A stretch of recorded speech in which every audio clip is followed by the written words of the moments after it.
أعوذ بالله من الشيطان الرجيم بسم الله الرحمن الرحيم الحمد لله رب العالمين الصلاة والسلام على رسولنا محمد وعلى آله وأصحابه وأتباعه وسلم السلام عليكم ورحمة الله. So this is our second session about resurrection, Ba'ath, al-Ba'ath, life after death or resurrection of the dead in Quran. We talked about it last week, but as a motivation for this week, let's start from the question of how relevant is life after death, practically speaking, for us? How useful it is? What is its use? Because there is a saying that there is no atheist in the bunker, or there is no atheist in a plane that's like falling, right? So once you're at such a point, you wish there's some sort of an afterlife, right? Even if you are the worst of the atheists and whatnot, still you will wish for it. Like there's this aspect of it is clear, I guess. But if you're not in the bunker, if you're not in a plane that's going down, what is the utility of resurrection or afterlife? What is it good for? That's a question for everyone. Like, are you really concerned about such a thing? Does it have a utility in your life? How often do you use it? And think about it genuinely, not like your religious self, but practically speaking. Like if I ask you, what's your phone good for? You have an answer for that, right? If you have some extra, like those phones with 3 cameras, mine is not among them. So if I say, what is it good for? Like, why did you pay an extra $500 over this for that phone? Maybe you will say, well, I would like very sharp pictures. Like, you would like to come up with an explanation because you're paying some extra money to that, right? What's the utility of life in afterlife, or the idea of an eternal life, a resurrection? What is it good for? Where shall I start from? So, Sister Zarina is going to come last. Yes. What's your name? Paulushay.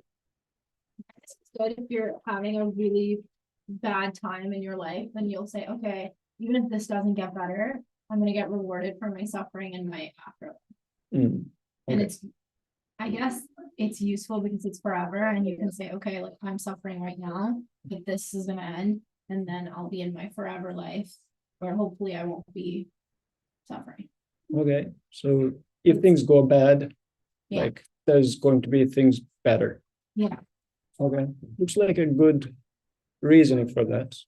And actually, as we were discussing last week, this is what they say about reincarnation in Indian culture. Actually, they say that the idea of reincarnation was made up because in Indian culture, Indian caste system, since you cannot change your caste, if you are born into a lower caste, you're in this lower caste forever. Your kids and everybody's in this lower caste. So to prevent upheaval among castes, they say, at least anthropologists from this lens, they say they came up with the idea of reincarnation, saying that you're born in this lower caste, but don't worry, you get a chance next time to be born, maybe as a king and whatnot. So looks like there's a practical use as such, so much so that people even exploit it. It has been also used during the time of slavery. So although at the initial phase of the slavery, they were not even considered as like a proper human being, at some time Pope has to declare they also have souls. Anyway, but still they were introduced to Christianity. And one utility of that was when you have the idea of afterlife, you can bear your suffering. When you are slave here, but you will be, eternally happy. Eternally happy in the hereafter. So the church was used for that purpose as well. I see. Okay. Not too good of a picture, but yes, there is such a utility if things go wrong. What else? What else is afterlife good for? Yes. I guess because of like even like reincarnation or resurrection, it always emphasizes that if you do good in this life, then your afterlife will be happy. Or like you will reincarnate into something good. Or like if you do bad, then maybe you will reincarnate as like an animal or something. Mhm. So I think it's good to make sure people have a sense of purpose and that they feel that it's worth living a good life and be a good person. Because then afterwards you'll reap the benefits of what good you do in this life. Okay. So it gives a purpose. Mm. That's good. What do you think, boys? Any idea? Junaid? I think in terms of justice, when you see injustice in the world, you have a sense of hope that they will be judged for those actions in the afterlife or before the afterlife. Mm. And so you don't feel despair when you see someone who's a tyrant or an oppressor having lavish wealth, having a lavish lifestyle. Okay. So it looks like it's looking more for justice. If somebody is in trouble or somebody is treated unjust and whatnot, it's useful. What if you're doing so well in life? Like you graduated, you were in business, Yes, Okay. mashallah. so you became super rich, and everything is going well for you. You're not in trouble. You're not doing injustice to anybody. What's it good for you? Junaid, what do you think? I think because it's tied to death, it's like a lifelong goal that you can't really achieve until you die. And so it gives you something to constantly work for towards your entire life. Because other goals, you maybe have like a goal of get a job or something that is achievable within this life. But if you have like the goal of an afterlife, that's something you have to work for your entire life. Okay. Yeah. So then the case is I'm building up towards something, so I should work for that, and I'm going to see it eventually. Is this the idea? Yeah. Okay. So this is an important point. Why? Today a student came to my office, and I caught him cheating twice so far, and we are not even at the midterm week at Drexel. This week is midterm, so which pretty much shows that he's not doing well. And this is why he came for. But in one of the recitations, I specifically saw this kid at the very back. I posed the question up there, and he doesn't know what to do. And I nudged him a little bit by asking a few more specific questions, and he started answering properly. So the kid definitely has brains, like he is definitely capable of solving, definitely capable of being successful in the class. He was just not motivated. And he came to office today, and I said, what's your goal? Like, definitely you have the brains. And I wouldn't say this to everybody because I have other students, which I know is not like somehow ended up in that department, although they shouldn't. They came there. They came there because they thought, oh, there's too much money in if I get this major and whatnot, but they're not cut for that. I can tell this. And I'll be honest with you, you're not one of those students, I told them. So you have the brains. But the thing is, you don't have the motivation. So how are we going to make it so that you will keep working on it? Like you don't have a reason to study in your head because you don't see any outcome out of it. Why shall I work? So resurrection, what sort of a goal does it give me? Like, does it give the meaning and motivation? Because if I can align the student properly, motivate the student properly, the one that came to my office today, he would treat all the courses different, actually. All the assignments he will take serious. Because right now he's taking that just, this is how he started. Do you think a computer science degree would be useful? Like this clearly shows the student's orientation. I just need to get the degree. So, well, degree doesn't mean much at this point because AI is doing the job. So what's going to make you any different? So the motivation was wrong. So how is it that then in this life, could it be, question mark, resurrection is going to give us some sort of a proper motivation for our purpose in life?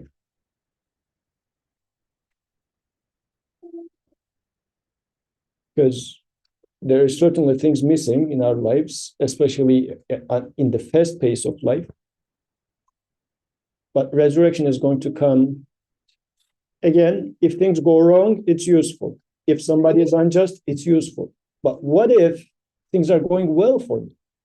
What if, in my student's example, he keeps cheating and nobody's catching him?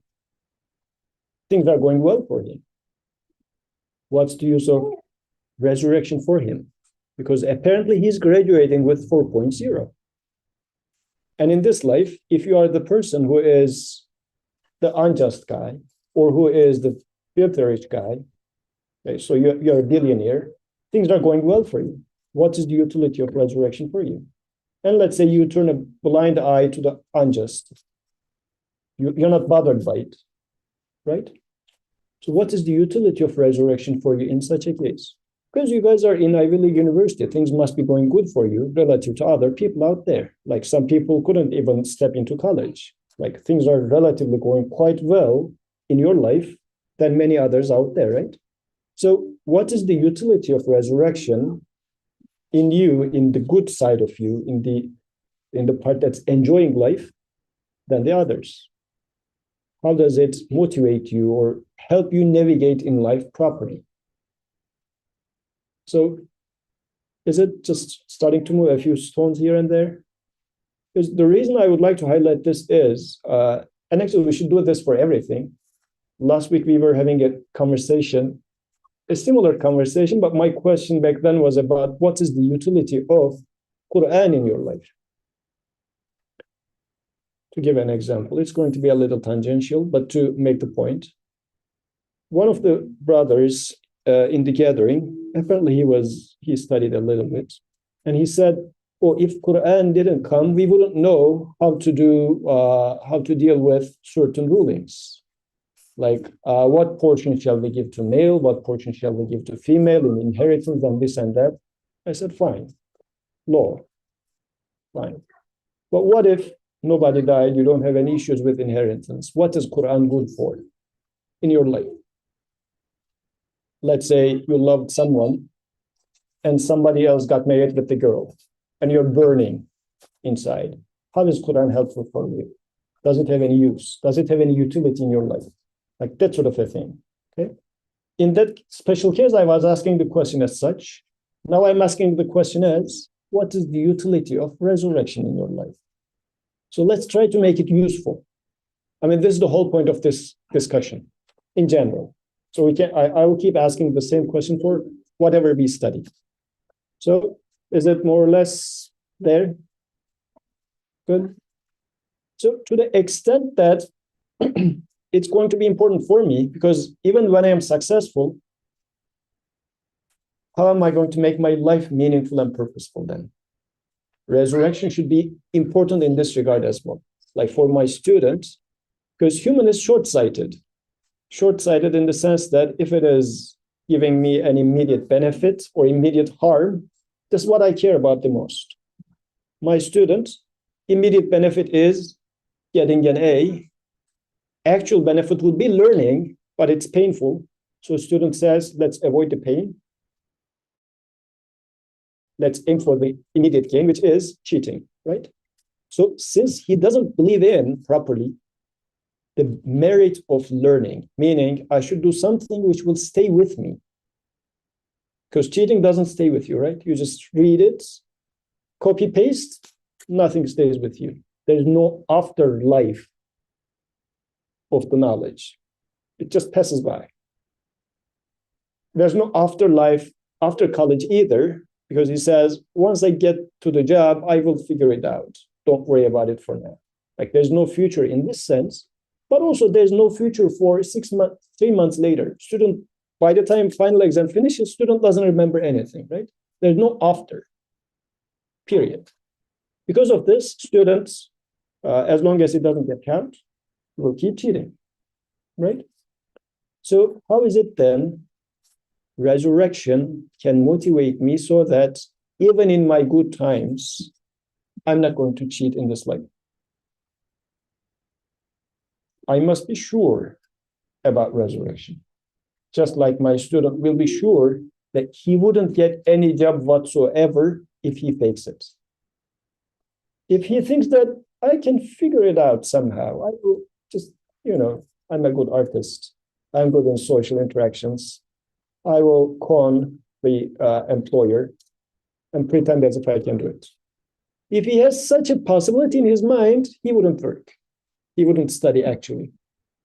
So then really, to the extent that he is convinced that there is no way he can survive the professional life, then he would study today, right? So our certainty about resurrection is so critical, not only when we are in bad times, when things are going wrong for us, but also when things are going good for us. So the question is, how certain are we? This is why it is so relevant. Is it just that one certainty, or is it two certainties? That there's a certainty that there is resurrection, that there is life after death, and also the uncertainty of when that will come to you. That for that student in that example, if he thinks that he'll figure it out, he might get a motivation that, okay, I need to learn and understand computer science to get the job that I want after college. But then he might be convinced that he can wait until the final moment before he needs to do it to start studying. And then he feels assured that, he doesn't have that uncertainty that I might have to prove myself now, tomorrow, whenever. Yeah. And this is like the student came, for example, in today saying that, shall I withdraw the class? I said, when you take the class next time, are you going to have the motivation to study? If not, then there's no point of withdrawing. Actually, even I suggested him to change the major. Because I said, brains is there, you have capacity, but what you're lacking is motivation. If this motivation is not going to come, there's no point of postponing, as you said. If the student thinks that I will somehow figure it out within the next 4 years, the answer would be, if the motivation will never kick in, you will never do it, no matter how long you wait, right? This is why certainty is so important. This is why Quran brought up resurrection and death at the very early stages, because this is how life is becoming meaningful. Otherwise, my student is wasting his tuition money. He's coming to school, he's wasting his life, wasting his tuition money for what? Not building up anything, right? So the best thing I can do to the student is to convince him that that's wrong. Like, this way of life is wrong. I need to remind him constantly that if you try to pass this class without learning it, you will fail. In life, you will fail in the next class, you will fail in everything. You're just fooling yourself. Wake up. Best thing I can do is to motivate the student about this conviction, right? That's why Quran is trying to convince us about resurrection. This is why it is a matter of belief, like one of the tenets of belief, meaning it is so central to make you human. Without it, you're not being a proper human being. I mean, this is what it means to have tenets of belief. That means if you don't have it, you're not functioning properly. If a student doesn't have the conviction that what I learn in here is going to be useful for me, then that's not a student. It's like a tourist. Like a tourist came to Penn campus, hanging around for 4 years, and then will depart. It's not a student, although technically might be a student, but not really a student, if not convinced, right? So this is why belief in afterlife is so important. Belief makes human human. Without that belief, human is not human. It's something else. Might be an animal, might be like mad, might be something else, but not human. So that's why it has so central of a role in human being a proper human being. So since we need to have conviction, then we talked about one sign that Quran mentioned last time. Quran is bringing evidence to convince us that this really is the case. Like, student came to me and asked, what am I going to do with this degree? My answer was, I don't know, honestly. Given the new AI, how things are changing, I don't know what job market is going to look like 5 years from now. So I don't know enough really to convince the student to keep studying. But when it comes to human life, now somebody comes and says, why am I here? And I am aging. My parents are aging. I just learned yesterday that my uncle had his aorts, what's it, the aorta got, what's it, burst, and then he got through a surgery. Life is so fragile. Why are people dying? This is my reality. So how do you get motivated, try to achieve something when you see that the people who achieved something are dying? Like, what is the point of living, right?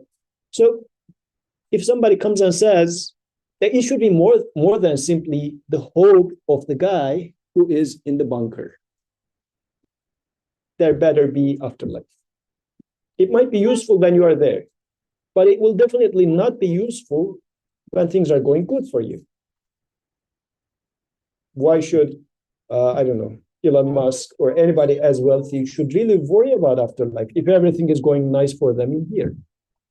Or why should you guys be worried about if you are already in a privileged university and environment? Like, things are going well for you. Sure, a few things here and there are going not so well, but relative, I think a good portion of things are going well for you, right? Why should you be worried about afterlife? So this is why the argument needs to be convincing. It shouldn't simply be, well, there better be afterlife. We'll only remember if things go wrong. It should be a very strong argument that would be there even when things are going right. Okay, so we talked about this example last week. We didn't study this last time, did we, from Surah Yasin? No. So Quran uses oneness of creator is everywhere in Quran, in every single page, or even, if not exaggeration, in every single verse of the Quran, you can find an evidence about Tawheed, La ilaha illallah. So Tawheed is so central.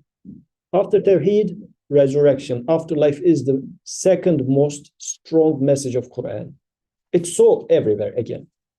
This is from the end of Surah Yasin. أَوَلَمْ يَرَ الْإِنسَانُ أَنَّا خَلَقْنَاهُ مِنْ نُطْفَةٍ فَإِذَا هُوَ خَصِيمٌ مُبِينٌ. Is human then not aware that it is we who create him out of a drop of sperm, whereupon he stands forth as an open adversary? وَضَرَبَ لَنَا مَثَلًا وَنَسِيَ خَلْقَهُ. And he thinks us in terms of comparison and forgot his own creation. قَالَ مَنْ يُحْيِي الْعِظَامَ وَهِيَ رَمِيمٌ. He says, who could give life to bones that have crumbled to dust? This is not the attitude of a person who is in the plane that's crashing. That's the attitude of a person for whom life is going well. And then somebody comes and says, oh, there's going to be afterlife, resurrection. And then he says, who's going to give life to those bones which are crumbling into dust? Very unlikely. Like, what are you talking about? What sort of a funny story you're talking about? Last week, when we were discussing resurrection for the first time, we talked about other funny stories, right? I asked you, would you buy the idea of reincarnation? You guys said no. Because those people are saying that, you're going to be born as a king in your next life. You said, what's the evidence for that? I mean, it would be nice, if at all, but why should I believe you? Right? This is the attitude. Somebody comes and says, you're going to get resurrected. And then you say, who's going to resurrect those bones that are crumbling into dust? Right? Probably your biology teacher would be speaking like this in the university if you ask them. Or maybe you can say this. I mean, if it comes to that point, you can find yourself saying this. What is Quran's response? قُلْ يُحْيِيهَا الَّذِي أَنْشَأَهَا أَوَّلَ مَرَّةٍ وَهُوَ بِكُلِّ خَلْقٍ عَلِيمٌ. Let's dissect this sentence carefully. Because I think you will agree with the sentence, but let's dissect it. Say, he who brought them into being in the first instance gives them life. seeing that he has full knowledge of every act of creation.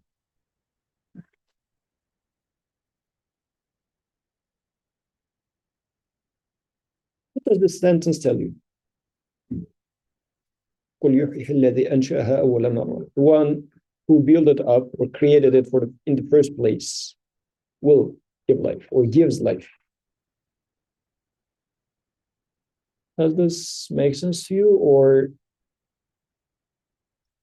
is it common sense? Who gives life to you in the first place? God? How do you know? Like, why do you say God?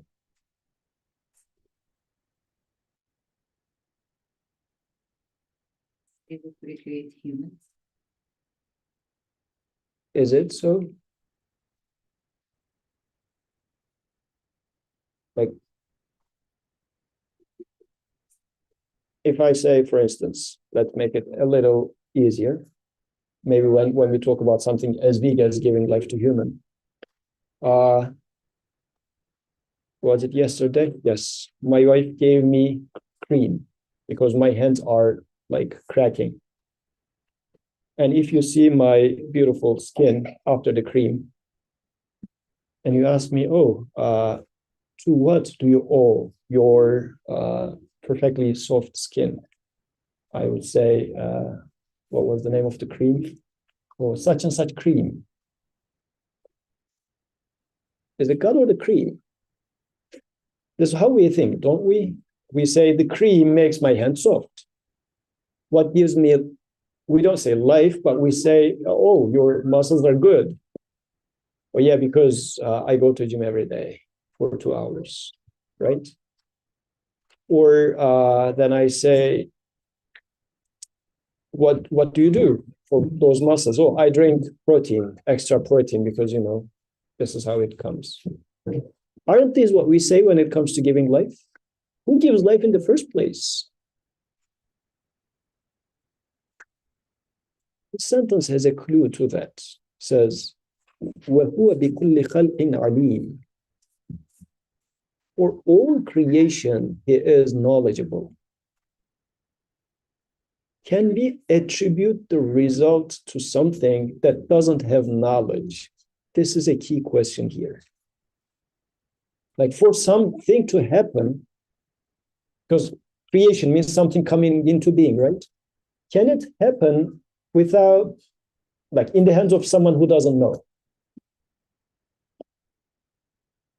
Because this is what we tend to say. We tend to say, oh, yes, the baby is cute because parents are cute. Look at the mother, so cute of a mother. Just baby is almost a photocopy of the mother, right? So we think cuteness of baby comes from mom. Well, what I mean, but not mom, the DNA of mom.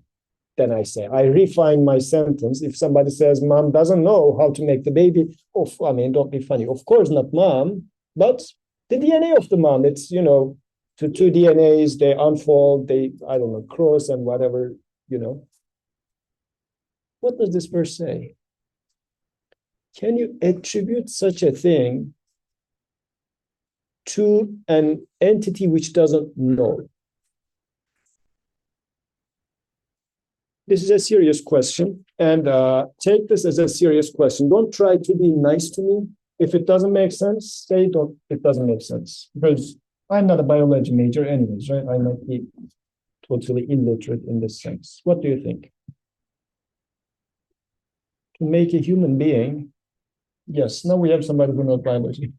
I have a question because I hear this all the time in like the science area. So working in a lab and in our meetings, like as we're talking about different like research topics or like different components of like a biological system, I hear this a lot where, oh, how does this protein like know where to go, or like how does like this signal like know, like the assumption is that there is knowledge, but it's still like attributing it to like a protein or a cell. Like how does this, we were talking about developmental biology as like a topic, like how do this part, how does this part of the cell know to go to this place? So I guess that language is used, but it's used in the context of like these things having like some sort of knowledge to go somewhere. So maybe it might be clear that they don't have all the knowledge, but perhaps there is some knowledge to this protein that at least it knows to go from this point to that point. And it's like maybe thinking about it, at least in what I observe in science, is like different parts of the system have a different type of knowledge, for example. Very, very good. Yes. So that's an extremely important point. This is the main trick used in scientific jargon. I use the trick from Herbert, referring to his famous ayah when talking about the magicians of Fir'aun. So that's the kind of magic trick used there. It's like the localization of anything. Yes. So when you try to explain how neurons grow, for instance, you observe the system, you see a certain the information process or certain knowledge there, and you ask the question, what am I going to attribute this knowledge that I observe? That's always the approach we also be using, right? Look at the thing in front of you, list what you see there, and try to attribute what you see to something in the system. And that's the idea of the naturalism as well. Whatever we see, we try to attribute it to something in the nature. So in, let's say, your developmental biology system, you observe the process, you see this knowledge, and you try to attribute it to something like a protein. And you say that, okay, the path taken from here to there can be formulated with this equation, and I can attribute the parameters of this equation into the structure of the protein, because I see some correlations there, etc. And you say that, okay, I attributed that much information, and that's enough. I explain it. Well, that's the trick. I call it trick because, as Imam Nursi beautifully describes in his writings, when you take any system and any tiny part of the system, just moving from here to there, you will realize that the actual amount of information or knowledge required just to move from here to there is infinitely big. You cannot just say that, hey, I will just take a small amount of knowledge and attribute to the protein, because any action you see in creation, in the existence, any action requires infinitely many knowledge. Why this is so? Because when you look at any movement, for instance, you realize that the movement, it's not the peculiar or the specific to this environment. For some strange reasons, this protein moves in a way perfectly same as another protein at another part of the universe in another context, as if they're sharing some knowledge. Okay? So this protein actually knows how to move in any given X at any location at any time. It has information of all of us. And then moving from here to there, you have to interact with every other particle in your way. And you interact with them in a way, again, perfectly in accord with any other particle in the universe, as if, again, you know how they will move, how they will act as well. Just this, the protein has to know that amount of knowledge. As if, you know, when Stephen Hawking, for instance, comes and says, we are working on the theory of everything. This protein already knows the theory of everything and can adapt itself to this theory that we don't know, but the protein knows in every context, in every place. You can, expand the knowledge going forward because the movement also requires movement of every other particle in your way as well, right? Because it's a full system. To move any point in system 1 inch, you have to move everything else as well. So they have to somehow know that you are moving that way, and they should move other ways, etc.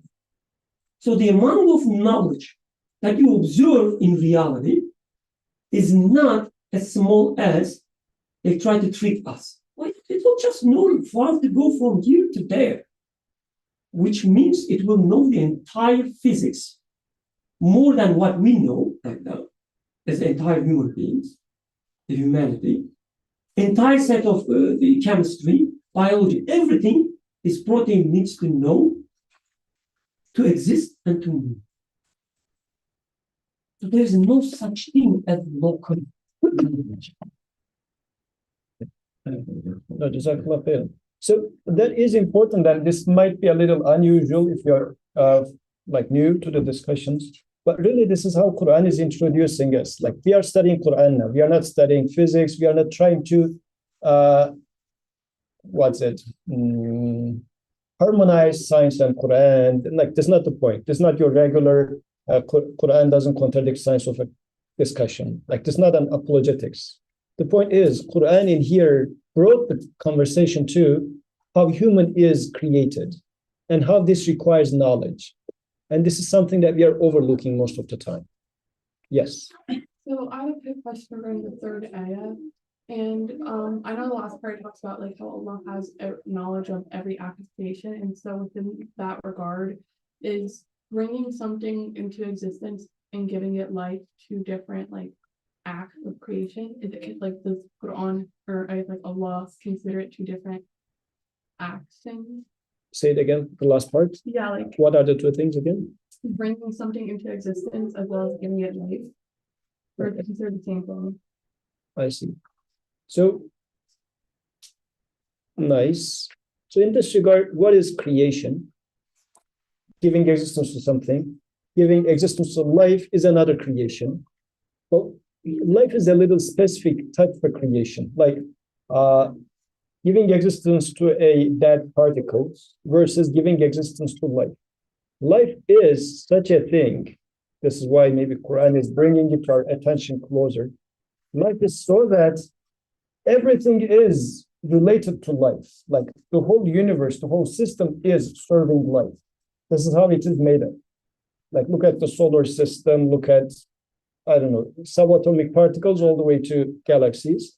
Everything is benefiting life. Seasons are happening for life. Rain is happening for life. Everything is happening for life. So what makes this life? Making of life requires knowledge. This is what my creator wants me to see. It requires knowledge. But the thing that you attribute this life to is, as we were discussing last week, water, DNA, vegetables. Like, none of them has knowledge. How do I explain it? Actually, this is where I am losing sight of resurrection, because I do not see that it requires knowledge. Because I feel like this is what the original one was saying. Like, who will put them together once they get crumbled? The answer is the one who put them together in the first place, because he knows. Oh, putting them together in the first place required knowledge? This is something that I overlooked. But this is the thing that we need to reconsider then. Does it require knowledge? What sort of a knowledge? What Brother Rikan explained is a profound way of looking at it, but do I see it as such? Do I see that it requires knowledge? How would I know that? You'll put yourself into the picture. Actually, this is what you guys are studying. Just think about how, is there any pre-med student here? Pre-med? Okay, one person there. Inshallah. MashaAllah. Like, what are you planning to specialize in? I go into surgery, Surgery. What sort of surgery? heart surgery. Heart surgery. You see, like we started with pre-med, medicine, and then we said surgery, then heart surgery. Probably after making a residence in heart surgery, you will make another 2 years of Yeah. fellowship and whatnot. You're getting specialized and specialized for what? To learn about something specific about hearts, which means nothing is happening haphazardly. A lot of things are going on in here, and you wouldn't like to trust yourself to someone who didn't go through that education, meaning who didn't know all these things. I wouldn't be laying down before then on the bench, right? So it definitely requires a lot of knowledge when it's being done in the first place as well. So who puts it together in the first place? It requires knowledge. But to what do we attribute it to?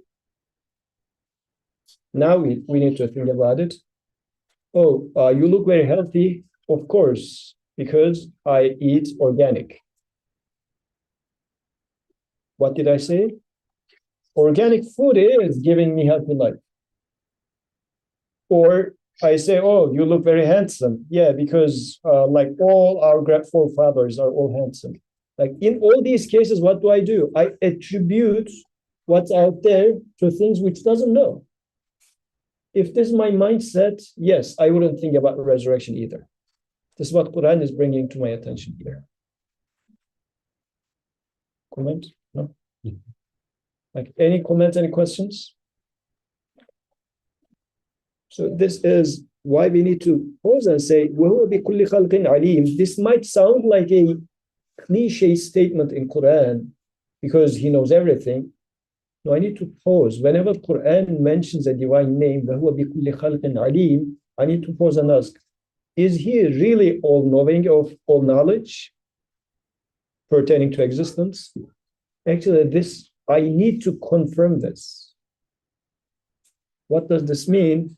Whomever is, as Brother Birkan was mentioning, moving one protein from here to there must be knowing everything. Otherwise, he cannot move it from here to there. Or think of it this way. Maybe protein is too small of an example, but whomever is really, what was the name of that blood vessel again? Aorta. Whomever is making the like thickness and like the size or whatever of this aorta must be knowing the blood that's going to go all the way to here. Because the size is going to be adjusted accordingly, right? It should be wide enough so that once you pump it, it's not going to burst. It will come all the way to here. Like whomever does this must be knowing this. And you generalize it because this body is functioning within the entire system as well. So any small, tiny thing to be done properly requires knowing all. Or then I would say whomever does this knows everything. This is why it cannot be a local thingy. Or my DNA does it. Does my DNA know everything?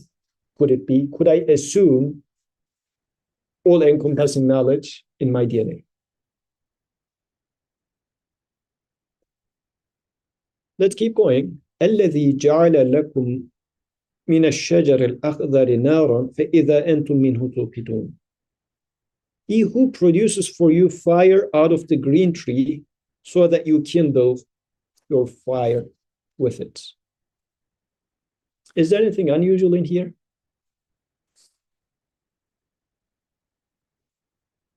This is a follow-up to the previous verse, the الذي. It is like the same one who knows everything in creation is the one who brings you from green fire, from green tree brings you fire.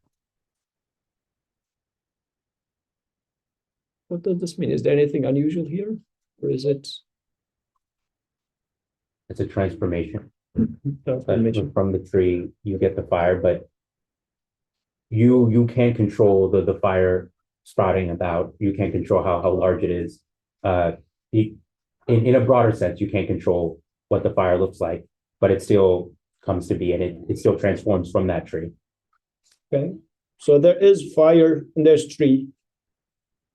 And even beyond controlling, when it is a green tree, there's no fire. And something totally different comes out of this green fire. Green tree is nice, lush, cool, but hot fire is coming out of this tree. If you were to see it for the first time in your life, wouldn't you get surprised? Like, for example, if you were to see me just opening my hand and then just some light is coming out of it, like Gandalf style, you would be surprised. You would say, how did you do that? Because like light doesn't come out of hands. Like you have some special powers apparently, right? Fire, like green tree, fire comes out of it. What's happening in there? Transformation. What is transformation? Anything surprising there, or this is a very primitive 14 centuries ago, this is what they knew back then, so they were trying to surprise us with mundane things? No? Come on.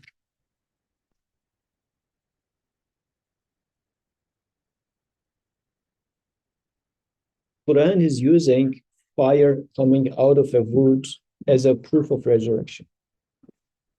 So it must be something like my student, imagine student comes to my office today, he lost his path, he's cheating, he's trying to graduate, and I'm going to tell him a single sentence, and then he would say, okay, from now on, I'm going to be working for my classes. Quran single sentence, one such single sentence is, don't you see fire is coming out of green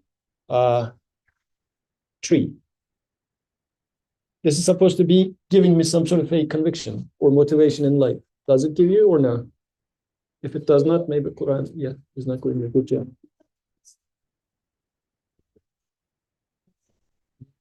I feel like other than the social implications that like reincarnation has, it carries the same idea of kind of like being renewed into a different life form, right?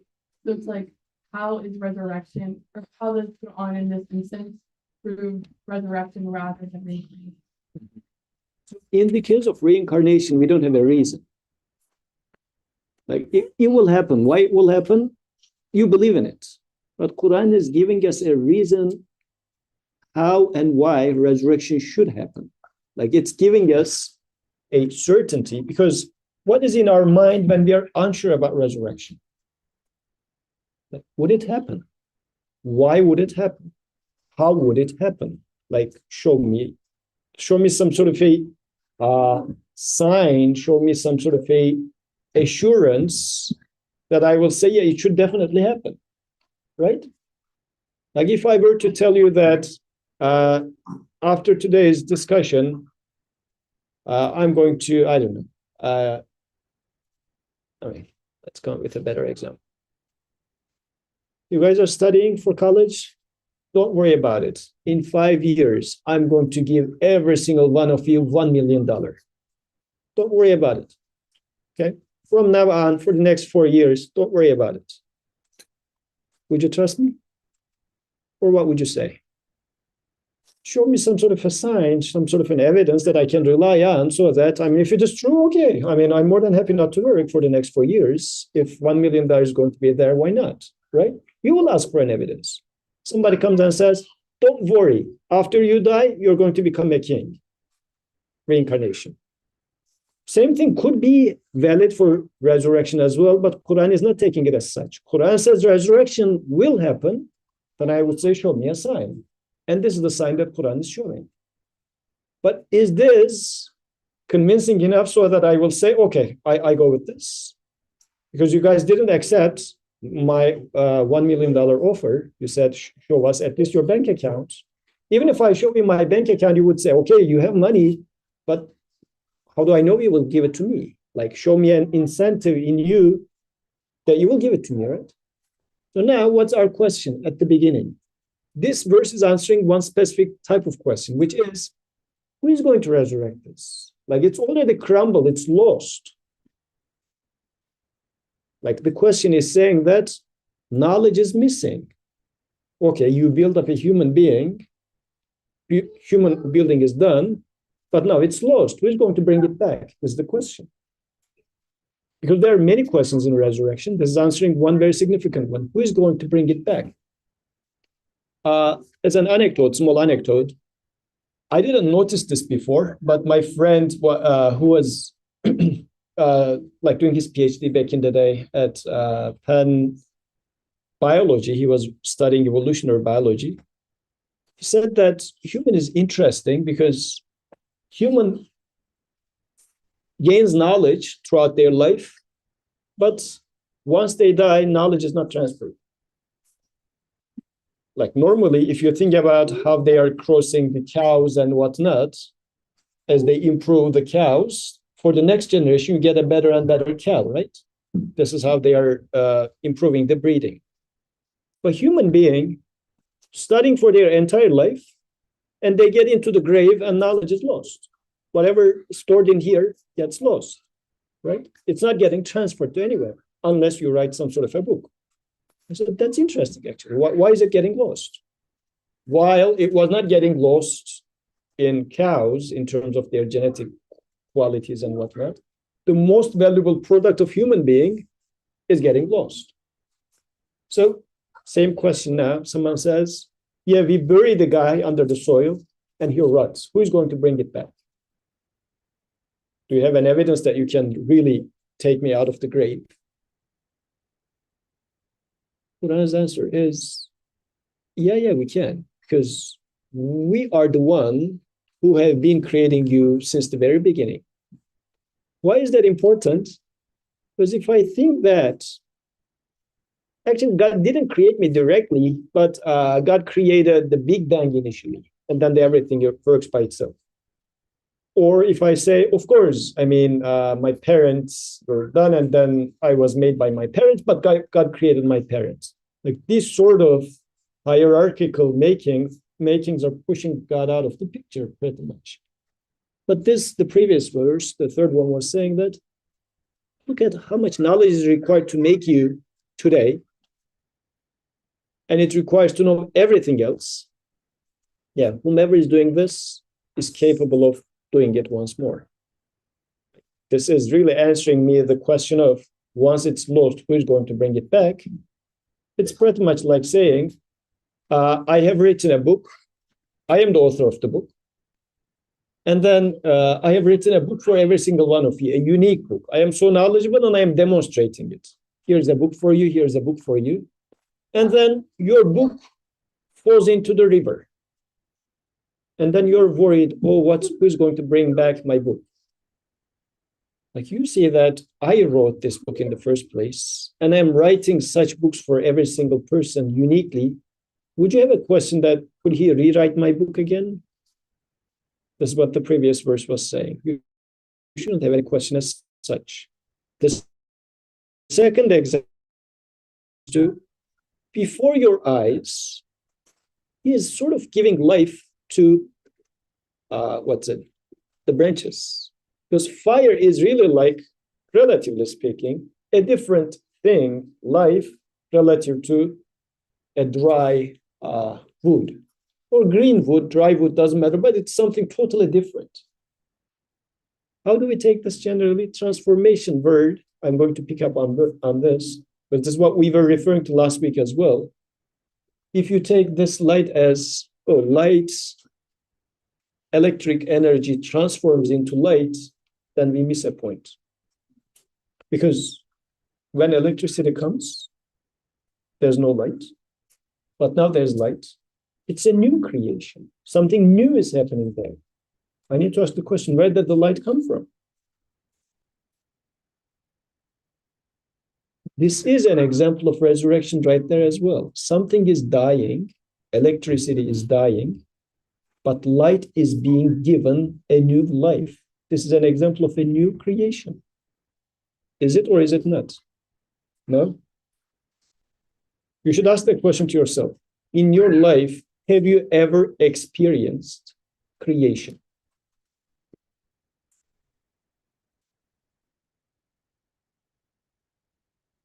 If all you experience is transformation, then no creation is taking place. But in there, actually, right in front of our eyes, we just experienced electricity disappearing, light appearing. This is a new creation. Actually, two things are happening there. One is something goes into nothing, electricity goes to nothing, and then light comes out of nothing. It's not that one converts to the other. What does convert mean? This is what this verse is saying. You have a green wood and then fire. Is it one converting to other? They have no relationship. Like they are totally two different entities. What do you mean that one converts to other? My example for this one, you will remember from last week, was chocolate. Like faucet, from faucet water comes, converts into chocolate. You will laugh at this if you see this, right? You go home, open the faucet, it starts flowing chocolate. You will say, come on, like, Subhanallah. no, no, I will come and explain you. It is just the conversion of like faucet. You will laugh at it because you will say, oh, I mean, they are totally two different things, right? Likewise, this is an example of existence. Yes, Sister Zeri.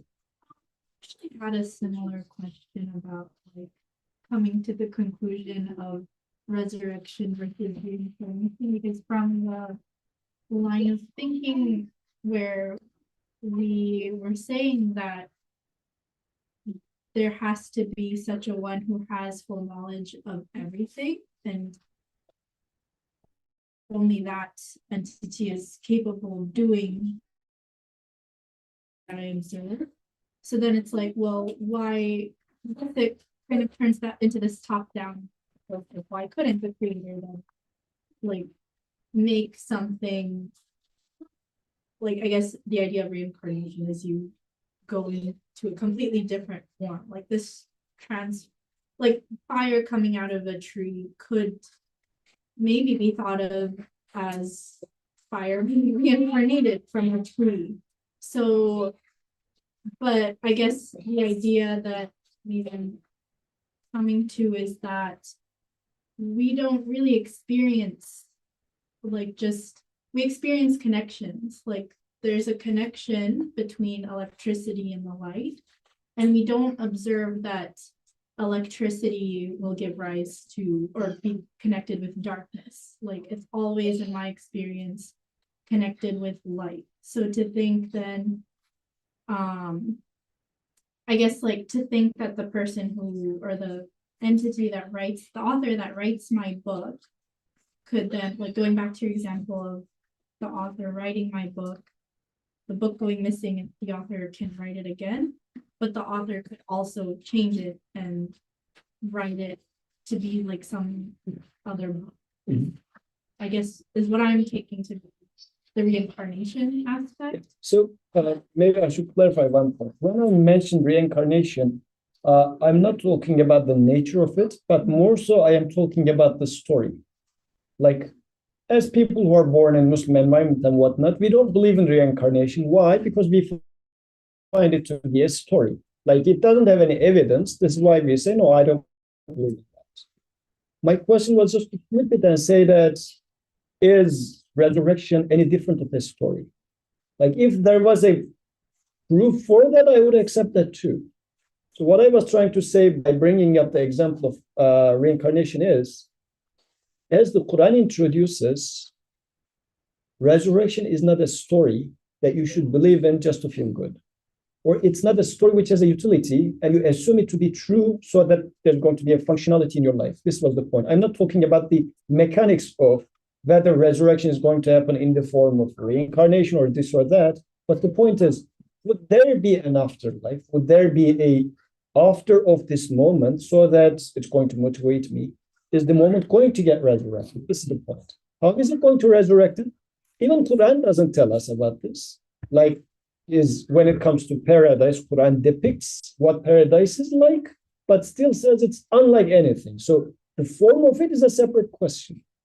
But is it going to happen? And do we have an evidence for that? Yes. So starting with what Sister Zeri said. So we can read these ayahs as the Quran is telling us, don't you see we are so powerful, we can do everything. We can read the ayahs. So let's think about two possible the explanation, in which the explanation goes as, who will give me life after my body, the rots? That's the question. And the answer is, who could give life to bones that have crumbled? Does he who brought them into being in the first instance give them life? That's one question, the explanation. Another alternative, he who put the sun on top of you and rotates everything around it will give them life. So what is the difference between the two? In both of them, there is an emphasis on the power, right? The control, etc. So the second one missing something that this ayah does not. This ayah is bringing our focus to something we have that relates to our question. Okay. So what it does, it says, look at your life. You asking about your life. What will happen to my life, living condition? Right? That's the question. Ayah says, okay, let's look at your living condition. Right? It doesn't say, I'm so powerful, I can give you life. It says, look at your life. What do you see there? Okay? Whoever is giving your life, so whatever your conclusion will be when you ask, what is my life? Ask this question, Ayah says implicitly. Ask the question, who is my life? Okay? And when you reach a conclusion that, okay, all-knowing, all-powerful, one who controls everything only can give my life, then you have your evidence there already. Okay? This infinite knowledge, infinite power, infinite control, living my life every instance. And I have the expectation then, the next moment, I will observe something similar. So you remember we talked about last week about the glad tidings. Is it last week? Was it last week or the week before when we talked about the thunder? We were talking about the life and the thunder. And what was the connection? One connection was we always see a message bringing us a glad tidings about what will happen next. And thunder is such. Thunder comes and tells us rain will come. Right? And then rain tells us life will come. Everything is a messenger for what is coming next. So the same way, Ayah says, your life, current life, is a messenger that your life continues. Your life will continue. That's your evidence. You start with something existing, that's something you experience. If you study your life, you will conclude that my life is a result of all-knowing, all-powerful, all-knowledgeable thing, whatever it is. And this thing can continue what it is creating right now. And I have this expectation. When it comes to some alternative explanations, like incarnation, I would say, okay, explain me how. Now you have to show me that in my life that I can experience right now, not a wishful thinking, just right now I can experience something. Show me how I incarnate now. No, you don't. You will after you die. How am I going to know that? Show me some glad tidings of it. When Quran explains something, it always starts with something you have right now and use it as an evidence, and you come to conclusion what will happen next. Even with the green tree and fire, from one aspect, it's miraculous. But from another aspect, if you study wood, if you study fire, you will see an order there, a knowledge there. The wood itself will be a glad tiding for the fire. which we call chemical reaction. Right? Even with that, there's an order. So Quran says, look at the creation, you will see an order, and this order will tell you life will continue. So that's its completely different explanation than there will be incarnation. Why? Because our such and such scholar said so. And along the same lines, then, we should not read Quran as if reading any other story, any other cultural, religious text. Quran is really giving us those convincing evidences from within our experience here and now. So it's not that resurrection must exist because Quran says so, because teacher, prophet says so, but rather because this is what I have been experiencing so far. The one who does this will definitely do the other one as well. And let's conclude with the last verse. أَوَلَيْسَ الَّذِي خَلَقَ السَّمَاوَاتِ وَالْأَرْضَ بِقَادِرٍ عَلَىٰ أَن يَخْلُقَ مِثْلَهُمْ بَلَىٰ وَهُوَ الْخَلَّاقُ الْعَلِيمُ. Is then he who has created the heavens and the earth not able to create the like of those? Yea, indeed, for he alone is the all-knowing creator that constantly creates. But I got so excited. Like of those. Again, Quran is doing the same thing. Whatever you see, what we promise is like of those. It's not something made up, it's not something new. I'm not just showing you the oranges all your life, and then I tell you that, you know what, I will also give you apple. What is apple? You haven't shown me any apple. Quran says, whatever we are showing you, we promise something alike. Yeah. And at the very concluding part, again, to pay extra attention, in general, Quran's such terms are not like cheap terms. وَهُوَ الْخَلَّاقُ الْعَلِيمُ is the concluding sentence. He is khallaq, meaning he keeps creating and recreating, and alim is doing this knowingly. So things are happening and re-happening again in this existence, in this universe, and each and every time it requires knowledge. Like if your mom is cooking the best, perfect biryani each and every time, this doesn't mean that she learned it once and she's not paying attention in the rest. No, precisely each and every time she's putting the proper effort to cook it in the proper way.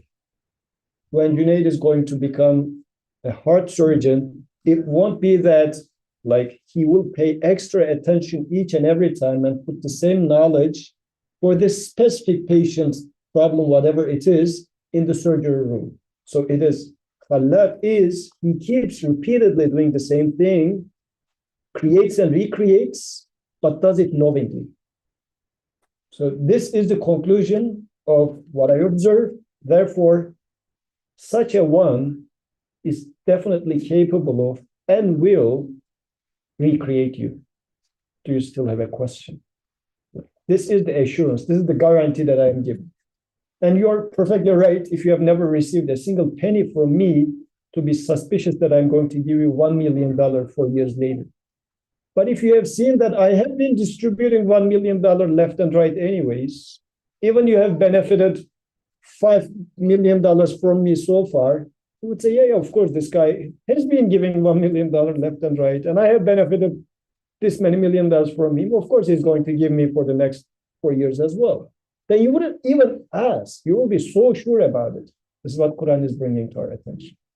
So looking at the life, the existence that I'm living through becomes the strongest evidence for afterlife itself, the resurrection itself.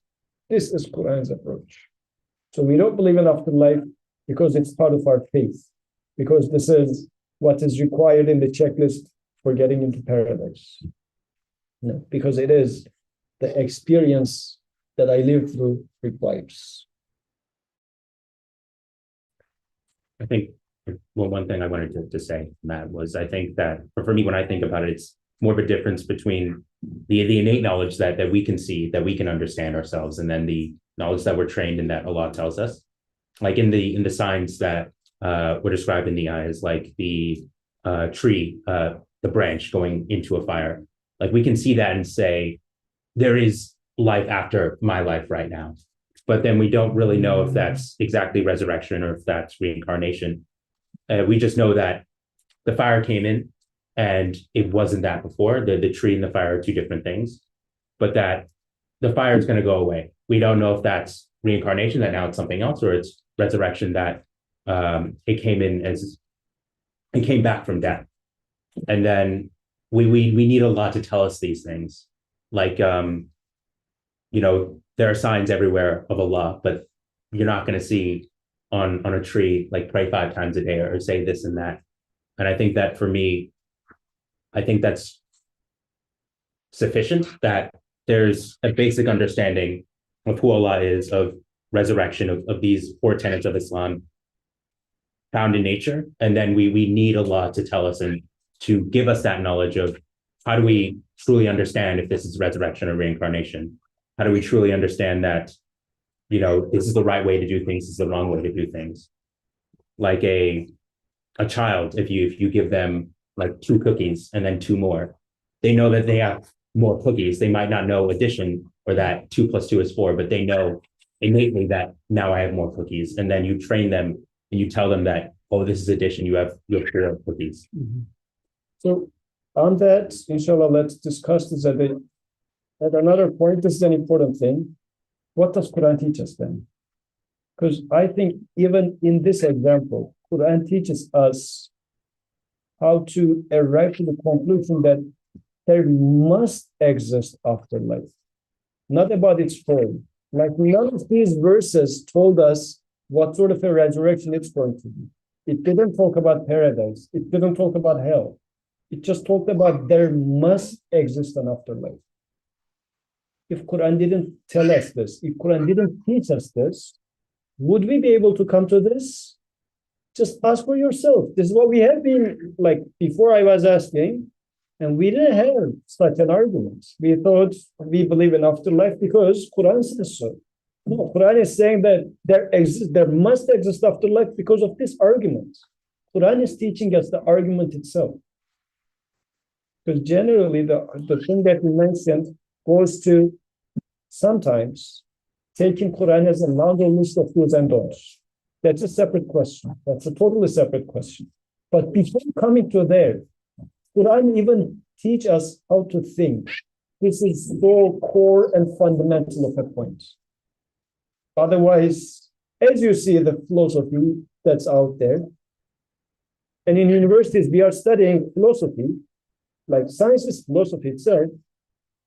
We study human life, we study self, but we don't see resurrection in there. Quran is saying that look at it again, look at it with this lens. Quran teaches us how to think. Not only about details of what afterlife is going to look like, what resurrection is going to look like. No. The very fundamental point of there must exist resurrection, Quran teaches us how to properly think about this. Yes. I know we are out of time, but I think this is very important, at least not to forget that we have to study next week. So when you study, for instance, wood, just the wood, before seeing the fire, if you study wood carefully, you will have some expectations, not the fire itself, but expectations about the fire. Mm-hmm. You will say that, okay, whatever it unleashes, it should have such and such properties. You will have it inside the wood. It is somehow given to you as the glad tidings. When people first developed the atomic bomb, for instance, they never seen such thing before. But when they studied the structure of the atom, a promise was encoded there. Mm. When you study it, there's a promise saying that if you unleash, if you break the bonds of these and that much of energy in such and such form will be unleashed, right? The promise is there. When they did that, they saw, it was, the compatible with, in congruence with their expectations. They were not surprised in that sense, but that was the first time they were experiencing something called atomic explosion. What I'm trying to say, the same way when you study your life, there is a promise in your life, in the order of everything that's being created, and probably we will study in coming weeks, that there will be a giving of life. So in Quranic terminology, there is no such thing actually like, what is it? What resurrection? Like what the word we use? Yeah, but and also like most of the time it is qiyamah, hashr, right? So and the ayah says you can look at your life, we will give life. So it's like almost so your expectation should be similar to expectation again, not the right like exact thing, but the expectation should be whatever you experience here. Quran says.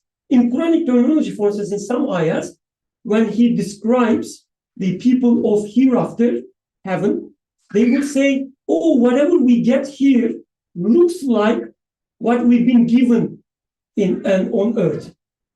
Right? So that's what how this Quran describes. So telling us that, just to your question, there will not be such thing as reincarnation. You will not be become into birth, because your entire life doesn't have such a promise, doesn't have any indication of that. What I expect from my life, all this given life, is something similar. I don't know what it is, but there's an indication of it. There's a promise of it in some form. So it's not like a blind fold will be open. So you already have some expectations. When somebody comes and tells you, you know what, after you die, if you are a good person, you will become a white bird. If you are a bad person, you will become a snake. People say, what are you talking about?